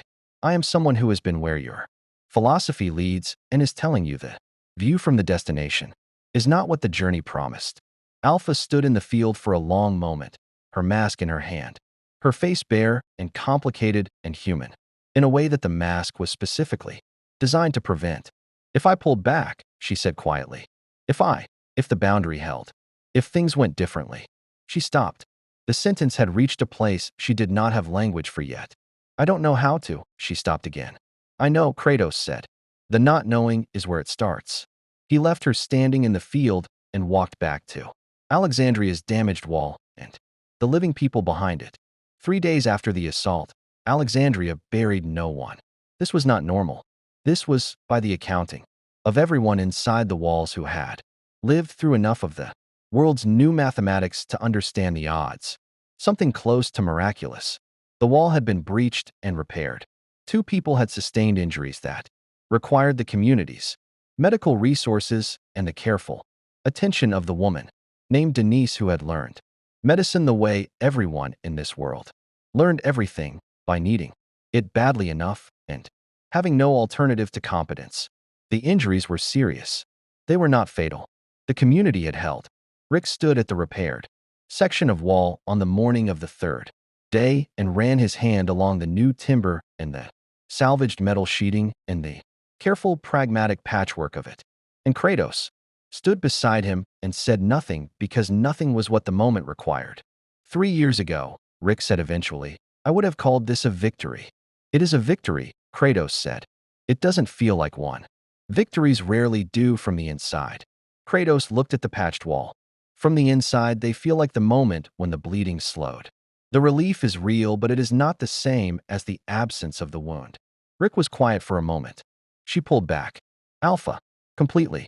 Our scouts haven't found sign of Whisperer activity within 3 miles of the boundary since the morning after. Yes. Did you know she would? Kratos considered the question with the seriousness it deserved, which meant considering it honestly rather than in the way that would be most satisfying to deliver. No, he said. I hoped. Hoping and knowing are different instruments. I have confused them before with poor results. Rick turned to look at him. What did you say to her? Out in the field. The truth, Kratos said, in as direct a form as I could manage. He paused. I told her where her philosophy leads because I have been there. I told her that survival without the things worth surviving for is not an achievement. He looked at the horizon. I do not know if it changed anything permanent. I know it changed something in the moment. Whether the moment becomes architecture or remains weather. He paused. That is her work to do, not mine. You think she'll come back? I think she is a person in the middle of reconsidering something she has built her entire existence on, Kratos said. People in that position are unpredictable. They reconsider and return to the old structure because the new uncertainty is worse than the familiar damage. Or they reconsider and find something they didn't know they were looking for. He watched a hawk move across the sky above the wall's repaired section. I do not know what she will do. I know she has a daughter she has been protecting with the wrong tool. Rick absorbed this. What's the right tool? Kratos looked at him. You know the answer to that. Rick was quiet for a long moment. Then he smiled slightly, not the performance of reassurance he deployed for his community, but the real one, smaller and more complicated and worth considerably more. Yeah, he said. I think I do. Carl found him at the perimeter that evening. The boy had developed a habit of locating Kratos during his solitary hours, which Kratos had initially found intrusive and had subsequently found that he did not actually find intrusive, which was information about himself he filed without extensive analysis. Carl sat beside him on the salvaged bench someone had positioned to face the southern field. Someone with a sense of either optimism or irony, placing a bench to face the direction from which the greatest threat had come. And they sat together in the particular silence they had developed over 10 days, which was a silence that worked. Dad told me what happened with Alpha, Carl said. Some of it. He said you talked her down. I told her the truth. What she does with it is not something I control. Kratos watched the field. The southern boundary was quiet in the late afternoon light, the grass moving with the wind. No sign of the dead or the people who wore them. Truth is not a lever. It is a gift. The recipient decides what to do with it. Carl turned the eye patches cord between his fingers in a habit. Kratos had noticed he performed when processing something. She has a daughter. The Whisperers. Alpha. Yes. How do you look at your kid and decide that teaching them the world is hopeless, is the right thing to do? Kratos was quiet for a long moment. The question was not abstract. For Carl, and they both knew it, and the knowing sat between them, without requiring acknowledgement. You do not decide it consciously, Kratos said. You decide something else, that you will protect them at all costs. That survival is the primary value. That the world is what it is and preparation for the world as it is constitutes love. And from those decisions the teaching follows. Because you teach through what you do and what you are as much as through what you say. He paused. The error is in the initial premise. Survival, as the primary value, produces people who are very good at surviving and very poorly equipped for what survival is supposed to make possible. Carl was quiet for a moment. What is it supposed to make possible? This, Kratos said. He gestured at the field, the wall, the community behind them, the bench they were sitting on that someone had placed to face the southern horizon, with the specific human irrationality of people who could not stop making places to sit and look at things, even when those things had recently tried to kill them.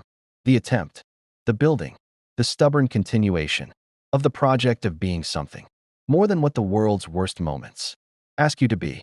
He paused. It is not guaranteed. It fails often. But the attempt itself is the point, not the success. Carl looked at the field for a long time. You said you had a son. Yes. Did you teach him right? The question landed with the particular weight of a thing asked by someone who genuinely needed the answer, and not the comfortable version of it. Kratos sat with it for a moment before responding. I taught him better than I was taught, he said, which is not the same as teaching him right. I made the mistakes that were available to me given what I was when he needed teaching. He looked at his hands in the fading light. The chains, the old burns, the instruments of a history. That did not stop being his history, regardless of what he did afterward. He corrected much of it himself. He was better at understanding what was needed than I was at providing it. Children often are. Carl nodded slowly. I think I do that with my dad sometimes. I know, Kratos said. He knows it too. It is not a failure in either of you. It is the normal way of things when the people responsible for each other are both doing their best with insufficient information. The Georgia evening came down around them, turning the sky the deep orange-purple of a world that had lost its artificial lights and returned, in this way at least, to something older and more honest. Somewhere to the south, a walker moved through the long grass, alone, drifting without direction, the background condition of the world, the constant reminder of what was always out there beyond the walls. Carl watched it for a moment. Do you think it gets better? All of it. The world. Kratos looked at the drifting walker, at the repairing wall behind them, at the community that had buried no one after the worst night they had faced in recent memory. He thought about Rick Grimes believing in coexistence with the stubbornness of a compass needle. He thought about Glenn Ree's warmth surviving everything. He thought about Michonne's stillness that was not emptiness, but discipline. He thought about a woman standing in a field with her mask in her hand and a question she did not yet have language for, but was reaching toward. I do not know if it gets better, he said. I know it gets different. Whether the difference is improvement depends on the choices made inside it. He paused. I know that the people in that community behind us are making choices every day that bend the difference toward something worth calling better. He looked at Carl, including you. Carl was quiet for a moment. Then he nodded, the nod he had given on that first day in the doorframe, the one that meant information filed for later, and stood. You're going to leave eventually, Carl said. It was not a question. I do not know how I arrived, Kratos said. I do not know how to depart. Whether I remain or return to whatever comes next is not entirely within my choice. But if you could choose? Kratos looked at the field, at the walker drifting through the long grass, at the wall behind him with its repaired section and its guards at their posts and the solar panels catching the last of the evening light. I would stay until the work is finished, he said. What's the work? He thought about Alpha's daughter in a camp learning that hope was a liability. He thought about Negan's empire built on fear that a man underneath the empire was not entirely comfortable with anymore. He thought about the saviors and the communities they preyed on and the long, difficult human work of converting a region organized around domination into something organized around something else. He thought about the whisperers and what happened when the person at the center of a philosophy began to reconsider it from the inside. It is not finished yet, Kratos said. You will know it when it is. Carl looked at him for a moment. Then he did something unexpected. He put his hand briefly on Kratos' forearm, the gesture of a boy who had been raised inside enough, lost to understand that contact was not weakness, but its opposite. And then he walked back toward the community without ceremony. Kratos sat with the ghost of the gesture for a moment, thought about Atreus, thought about the specific shape of what it meant to be trusted by someone, young enough that the trust was not yet armored by experience. He sat at the wall until full dark came and the stars appeared above Georgia with the clarity of a sky that had no city lights to compete with anymore. And he thought about what it meant to be a god of war in a world that had already had its war end, was now in the long, difficult aftermath of it. And he thought that perhaps this was where gods of war were most needed, not in the war itself, but in the after, when the violence was done and the question of what to build in its ruins was the question that determined everything. He thought about Rick Grimes' hand on the repaired wall. He thought about no one buried in 3 days. He thought about a woman standing in a field, reaching toward a question she did not yet have language for. He stayed at the wall and watched the dark and the stars and the distant, drifting shape of the dead moving through the long grass to the south. And the night was quiet, and the community behind him breathed in its sleep, and it was enough. For now, it was enough. But in the deep south, past the boundary and the tree lines and the fields where the dead drifted, in the camp where children had learned to narrow their eyes against hope, a woman sat alone with her mask in her hands and turned it over and over in the firelight, and thought about a question she had not been able to stop thinking about since a gray-skinned God had stood in a field and asked it with the patience of someone who already knew the answer and was waiting for her to find it. Is she happy? And further north, in a compound of salvaged buildings and organized tribute routes, a man in a leather jacket sat in a chair at 3 in the morning and stared at a barbed wire bat resting against the wall and thought about the particular quality of someone who had told him the truth about himself, without anger and without agenda, and thought about what it meant that the truth had landed, and thought about what a Man did when the foundation of what he had built began to show him its cracks from the inside. The Walking Dead's world turned on its axis, damaged, continuing, full of people trying to become something the world had not left much room for. And on Alexandria's wall, a god of war sat with the stars and kept watch. And the night held, and the morning would come. The work was not finished. It had only just begun to be the right kind of work. In the weeks that followed, the boundary held, not because fear enforced it, but because something had shifted in the calculus on both sides of it. Negan's tribute runs became less frequent and less certain, as if the man conducting them was running a different set of numbers than the ones his operation was built on. Alpha was sighted once, alone, at the boundary marker, standing for a long time before walking south again. Rick Grimes added a bench to the northeastern wall. Carl Gratos, as Alexandria's younger residents, had taken to calling him in the particular way communities develop language for the things they cannot quite categorize, continued. His morning shifts at the perimeter, and sometimes he sat alone, and sometimes he did not. The god of war remained, not as weapon, not as symbol, not as anyone's instrument, as something the world of the Walking Dead had not previously had, a thing that had survived its own worst version and was attempting, with the imperfect tools available, to become something better in the ruins of civilization. That attempt was perhaps the most radical act remaining. It was, at minimum, a beginning.